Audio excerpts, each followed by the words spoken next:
내가 지금 내 삶이 지루하다, 내 삶이 재미가 없다, 내 삶이 힘들다 할 때 똑같은 공간에 있어서 그래요. 그래서 그런 경우에 내가 가고 싶은 공간을 찾아봐야지 돼요. 그리고 또 지금 이 공간이 너무 괴롭고 힘들어요. 지금 있는 공간이 직장이든 어디든 그럼 어떻게 돼요? 탈출해야 된다고요. 탈출을 하는 순간 절벽에 떨어지는 것 같지만 아니에요. 새처럼 날아갈 수도 있어요. 그 공간을 탈출을 못하니까 세상이란 공간을 탈출하는 사람이 있는 거예요. 거기만 빠져나오면 되는데 왜 계속 거기서 버티다가 결국 세상을 탈출해요. 그래서 인생을 바꾸고 싶으면 공간을 바꾸는 거죠.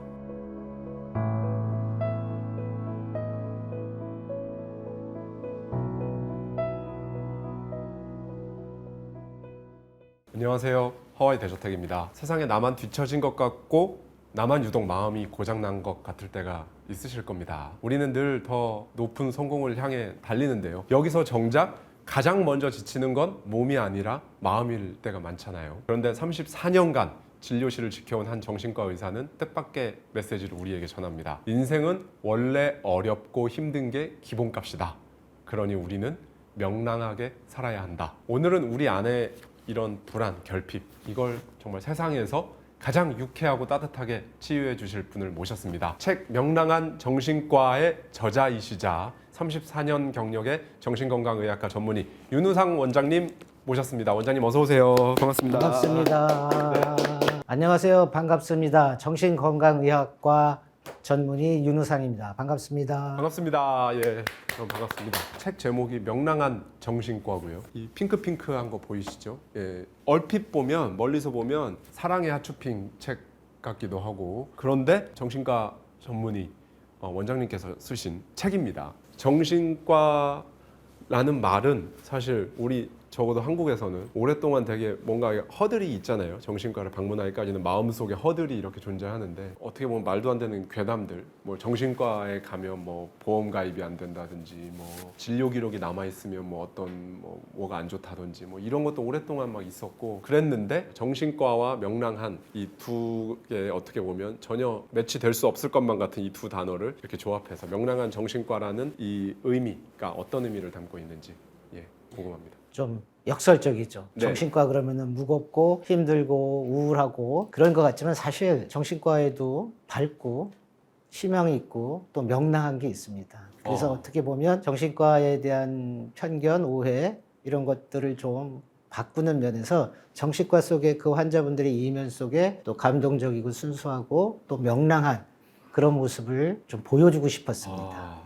네, 제목부터 감동적이에요. 책에서 보면 우리는 모두 환자다라는 표현이 나오거든요. 원장님께서는 이 정신적으로 정상, 비정상 이 경계가 있다고 보세요? 아니면 뭐 어떻게 보시는지? 원래 생각했던 제목이 정신과 의사가 미쳤다였습니다. 왜냐하면은 저도 환자라고 생각을 사실은 하니까요. 제가 정신과 맨 처음에 1년차 들어갔을 때 저희 선배님이 저한테 우리 모두 환자야 이렇게 얘기를 했거든요. 근데 그때는 이해가 안 갔는데 저도 돌아보면은 비정상적인 게 너무 많으니까 정상과 비정상의 경계는 구분하기도 사실은 쉽지는 않아요. 질적인 문제, 그런 증상이 있냐 없냐가 아니라 누구나 갖고 있지만 그것이 얼마나 나한테 또는 남한테 피해가 되냐. 그게 문제, 양적인 문제죠.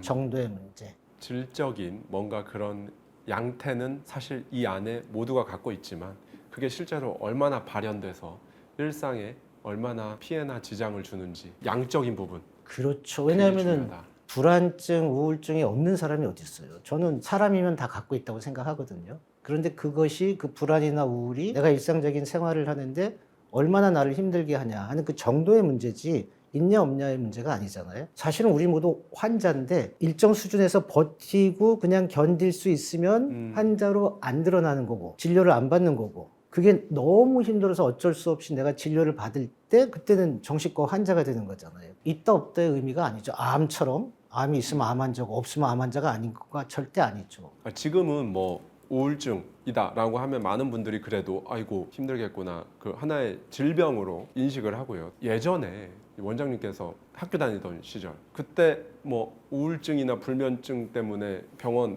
결석계 내고 뭐 이런 사람 하나도 없었잖아요. 없었죠. 그때는 딱히 그거를 뭐 질병이라고 인식도 안 하던 그렇죠. 시대였기 때문에 오히려 그때나 지금이나 사실 뭐 똑같을 것 같은데 그런 생각이 들었는데 원장님께서는 어떻게 보시는지. 실제로는 그 당시에는 정신과 문턱이 높았으니까 뭐 미친 사람처럼 네. 정신병 환자처럼 생각을 네. 하니까 그런 것들이 겉으로 드러나지 않은 것이 첫 번째가 있었을 것 같고요. 또 그 당시엔 정말 먹고 살기 힘들었기 때문에 심리적인 것을 병으로 생각을 안 했죠. 이거는 그냥 내가 극복해야 되는 문제라고 생각을 했지 병적으로 생각을 안 했으니까 그 두 가지가 컸다고 보고 또 한 가지는 뭐 심리적으로 나약해져서 지금 병이 더 많아졌다. 저는 그렇게 생각하지는 않아요. 그런 얘기 있잖아요. 그 선진국병이다. 옛날에 먹고 살기 힘들 때는 그런 거 없었는데 이제 좀 먹고 살만해지니까 ADHD, 우울증, 불면증 뭐 이런 거 호소하는 거 아니냐. 이런 시각들도 여전히 남아 있단 말이죠. 저는 그렇게 생각하지 않습니다만. 예, 그 선진국병인데 저는 그 의미를 좀 다르게 쓰고 싶은데 네. 우리가 소위 후진국이라고 하면 몸을 많이 쓰잖아요. 네. 지금 우리는 선진국이 될수록 사실은 모든 게 더 편리해지니까 몸을 안 쓰거든요. 몸을 안 쓰니까 내 마음이나 내 생각에 대해서 더 관심을 많이 갖게 되는 거죠. 먹고 살고 힘들 때는 내 마음이, 내 정신이, 내 가치관이 이런 거 생각 안 했거든요. 근데 지금은 그런 생각을 많이 하니까 그 부분에 더 포커스를 많이 맞추게 되는 거죠. 우선 그런 게 하나가 있고 또 인간관계가 다르잖아요. 그때는 네. 다 어울리고 가족도 많고 살았기 때문에 서로 부딪히다 보니까 정신이 없다고 볼 수 있는데 지금은 혼자 있거나 둘이 있는 게 많으니까 오히려 이런 감정적인 부분이 훨씬 더 예민한 게 아니라 그냥 더 민감하게 느껴지는 거죠. 이거는 마음이 약하다고 볼 수는 없죠. 네. 그 병원에서 겪으셨던 알코올 중독 환자로 인한 에피소드 한번 생각나는 환자분이 있으시면 케이스를 한번 말씀해 주실 수 있을까요? 네. 아유, 많죠. 알코올 환자들이 실제로 사고를 당해가지고 이빨이 다 턱이 부러지고 그래가지고 이제 수술을 받았거든요. 그래서 이를 이렇게 쫙 못 열게 했는데 빨대로 술을 마셔요. 그 사이로. 예. 밥은 못 먹잖아요. 빨대로 술을 마셔요. 아니, 밥을 못 먹는데 술을 공복에 술술한 채로. 그런 분도 계시고 또 어떤 분들은 실제로 알코올 병원에서 퇴원을 안 하시는 분이 있어요. 스스로 나는 나가면 술을 마신다. 나는 나를 가둬둬야 된다. 그래서 10년 동안 술을 안 마시면서도 정신병원에 있어요. 10년간. 예. 나는 나가면 술 마신다. 나는 안 나간다. 그러면서 거기서 시도 써서 시집도 내고 그러신 분도 있어요. 와.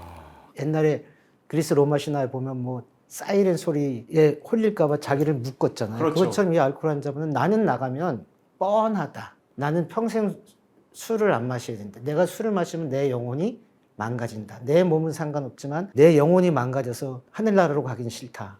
그리고 퇴원을 안 하세요. 10년 동안. 스스로 자기를 묶거든. 대단한 멘탈 아니에요? 담배 끊는 게 힘든 거랑 술이랑 어떻게 보시나요? 사실은 이제 담배 끊는 게 더 힘들다고도 말씀하시지만 술하고는 잽이 안 돼요. 술은 거의 마약 그 다음 단계라고 봐야지 돼요. 알코올 중독이 훨씬 더 무섭다. 예, 훨씬 더 무섭습니다. 그래서 그분들은 한 번 알코올 중독은 영원한 알코올 중독 딱 그걸 갖고 있어요. 술 한 10년 안 먹으면 이제 나 알코올 중독 아니야. 그러면 또 술을 마시게 되잖아요. 그 방심하는 마음을 없애기 위해서 한 번 해병은 영원한 해병처럼 한 번 알코올 중독은 영원한 알코올 중독. 그러면 알코올 중독이었어요, 어떤 사람이. 근데 이제 원장님 병원에 찾아가서 입원도 하고 치료를 받아서 이제 퇴원을 했습니다. 10년째 술을 안 마셨어요. 그러다가 10년이 지난 어느 날 갑자기 술이 너무 이상하게 막 너무 한 잔 정말 마시고 싶어가지고 그거 한 잔을 딱 마시는 순간 다시 10년 전에 알코올 중독인 그 상태로 그냥 돌아가 버리는 거예요. 돌아갈 가능성이 90%. 한 잔 마시면 바로 마시는 건 아니더라도 한 잔 마시면은 괜찮지 하고 또 마시고 하면서 보통 들어가고. 한두 달 사이에 다시 옛날에 완전히 알코올 중독 상태 우리가 장취라고 하거든요. 네네. 오래 마신 계속. 가장 알코올 중독의 가장 확실한 증거는 아침에 술 마시는 사람이에요. 주변 분 중에서 점심술까지는 봐줄 수 있어요. 애주가들은 점심술, 낮술을 마시거든요. 아, 네. 근데 12시 이전에 술을 마신다? 그분들은 거의 100% 알코올 중독이라고 봐야죠. 혹시 주변에 12시 이전에 술을 마신다? 그럼 그냥 고민하지 마시고 저분 알코올 중독이다. 현재 생활을 잘하더라도. 명랑한 정신과 책에 나오는 부분인데요. 30대의 여성분인데 우울증으로 원장님을 찾아갔던 사례. 전 여기서 굉장히 인상 깊었던 게 이런 표현들을 한다고 합니다. 이 환자는 발목에 돌을 달고 바닷속으로 가라앉는 느낌이라고 했다. 한없이 가라앉는다고. 심한 우울증 상태였다. 마음만 힘든 게 아니라 몸의 에너지도 다 빠져나갔다. 마음이 무너졌다는 건 무슨 의미일까? 어떤 상태일까? 몸으로 비교하면 이런 상태와 같다. 교통사고를 크게 당해 양쪽 팔다리가 부러지고 척추까지 손상되어 침대에 누워 꼼짝 못하는 상태다. 마음이 무너진 것은 교통사고로 몸이 무너진 것과 똑같다. 그렇죠. 사람들의 마음이 몸보다 더 아파요. 우리가 마음이 아프다 그러잖아요. 신체적인 통증보다 훨씬 더 아파요. 찢어진다 그러잖아요. 이게 어떻게 표현을 할 수가 없으니까 찢어진다. 그리고 피가 거꾸로 솟는다. 피가 철철 흐른다. 이렇게 표현을 하잖아요. 실제로 만약에 가슴에서 피가 철철 흐르면 어떻게 되겠어요? 만약에 내 가슴을 누가 찢어버리면 어떻게 되겠어요? 그런데 실제로 신체적인 고통에 그 정도까지 아픈 거예요. 아프다 보면 힘이 빠지고, 힘이 빠지면 바닷속에 점점 돌 매달고 들어가는 것처럼 들어가고, 이게 돌을 들고 바닷속으로 들어가면 빠져나올 수가 없잖아요. 이제 더 이상 희망이 없다, 나는 끝이다라고 생각을 해서 세상을 떠나는 사람들이 많죠. 네. 마음이 무너졌다고 얘기할 때 교통사고 당해서 네. 팔다리가 부러지고 척추도 무너졌다고 그렇게 만약에 생각을 한다면, 그 정도 상태구나 한다고 하면 대화를 할 때 대화하는 것조차 어렵죠. 대화한다고 하는 게 어떻게 보면은 척추까지 부러져가지고 누워있는 사람한테 자기야 나랑 그냥 가볍게 한번 움직여봐. 돌자, 살짝만 돌자, 이렇게 하는 거랑 사실은 똑같을 수가 있어요. 그런 경우는 아주 깊은 우울증이죠. 그런 깊은 우울증일 때는 사실은 정신과를 찾아야지 돼. 그 정도면. 그 정도면 예. 예. 저는 우울증 약 먹었을 것 같아요? 안 먹었을 것 같아요? 드셨을 것 같습니다. 저도 정신과에서도 우울증 약 먹었어요. 실제로 저희 대저택 초대석을 찾아주신 많은 정신과 원장님들과 교수님들께서 불면증이나 우울증 약을 복용하는 선생님들이 꽤 많으셨어요. 이 정신과 약은 약간 향정신성 약품이라서 자가 처방을 못 해요. 그러니까 서로 이렇게 해서 서로 아, 자가 처방이 안 되는군요.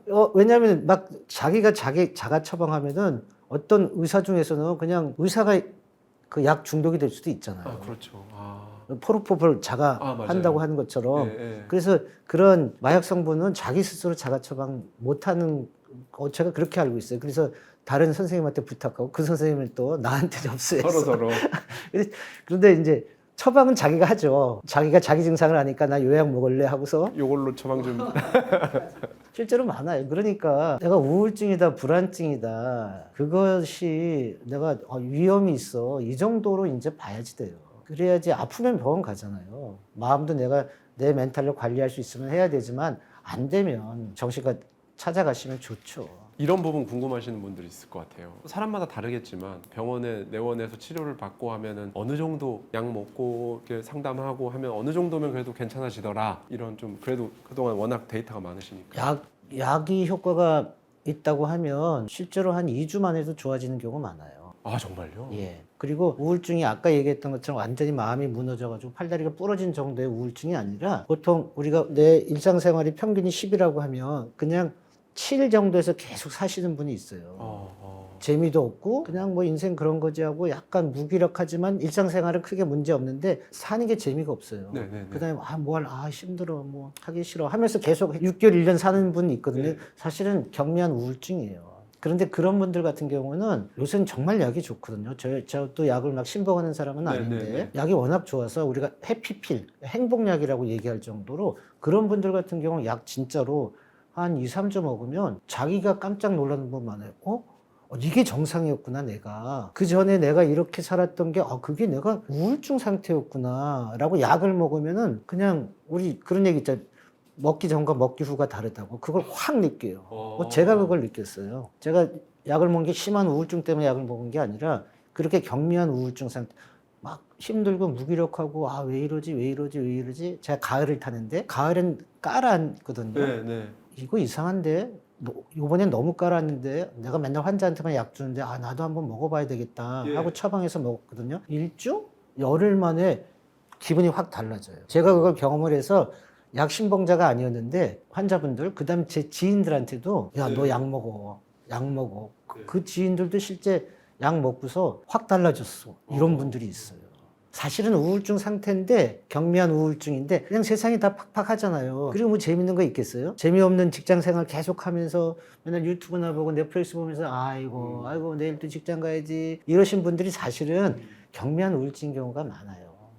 그분들이 정신과를 찾아요? 안 찾죠.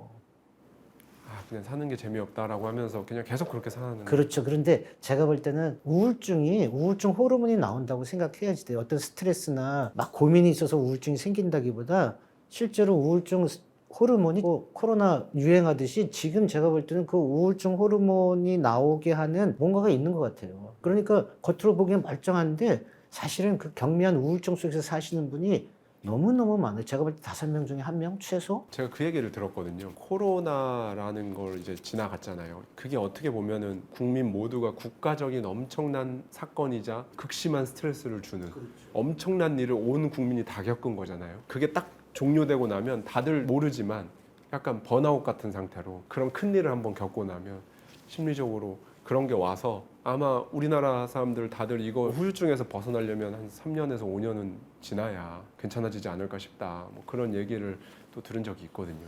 그 영향도 있을 것 같아요. 그 코로나 이후의 활력도나 어떤 행복도나 기쁨이나 에너지나 사회의 에너지가 여러 가지 영향도 있겠지만 그것이 사실은 한 단계 다운됐다고 느껴져요. 그러니까 젊은 우리 MZ 세대들도 그런 활력도나 이런 것들이 제가 보기엔 떨어졌다고 보이거든요. 환경적이든 생물학적이든 우울증 호르몬이 저는 많이 나오는 시대라고 봐서 나약한 게 아니라 호르몬이 나오면 할 수가 없어요. 많은 분들이 내가 스트레스가 없는데 나 아무 문제가 없는데 왜 이러지 이러는 분들이 있거든요. 갱년기가 되면 호르몬이 나오면서 우울증이 생기듯이 네. 제가 볼 때는 지금 그런 분들이 많아요. 명랑한 정신과 책에 보면 효녀 머리카락을 뽑다, 스스로 만든 심리 감옥, 이런 에피소드들이 있습니다. 한마디로 남들 보기에는 굉장히 번듯하고 큰 문제 없고 착하고 성실하게 이렇게 살아가는 사람들이 오히려 더 마음속에 깊은 고통이 있거나 병이 있는 경우가 많다라고 말씀을 해주시고 계시는데요. 원장님 그 이유를 어디서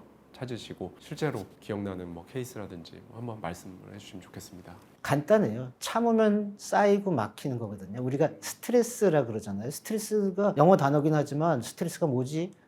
간단해요. 막히고 쌓인 것.